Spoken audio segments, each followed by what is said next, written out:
bake ginger snap cookies.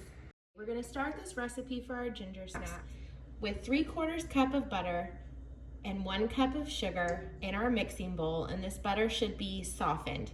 So we're gonna cream that together, and then we're gonna add in 1 egg and 1/4 cup of molasses. So let's get that started. Sugar have creamed together. We're gonna add in our 1 egg and our 1/4 cup of molasses. Now that we have that added, we're gonna mix that together. We're gonna scrape down the sides of our bowl so that it's ready to receive our flour. We don't wanna end up with a bunch of butter stuck to the bottom. We're gonna add 2 cups of flour, 1/4 teaspoon of salt, 2 teaspoons of baking soda, 2 teaspoons of cinnamon, 1 teaspoon of cloves, and 1 teaspoon of ginger. We've whisked that together, and now we're gonna add it about 1/2 cup at a time. Our dough has come together. We're gonna scrape the sides of this down, and then we're gonna use a small cookie scoop to ball these. I can't remember what size this baller is, but you can see it's probably a little over about a tablespoon.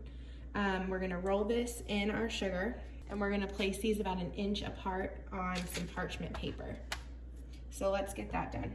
All right, we're gonna put these in a 350-degree oven for 11 to 13 minutes, and I'll show you how they look when they come out. So our cookies have baked for about 12 minutes, and they are ready to come out. We're gonna leave these for just a second because they're very liquidy right now. So let's leave these, and then we're gonna transfer them to a drying rack in just about a minute. Let me see, maybe I can get some of them off.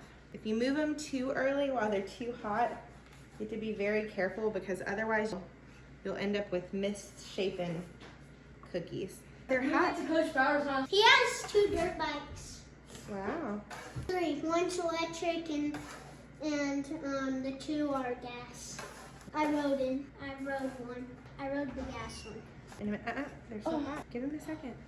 Please like and subscribe to my mom's channel. Thanks.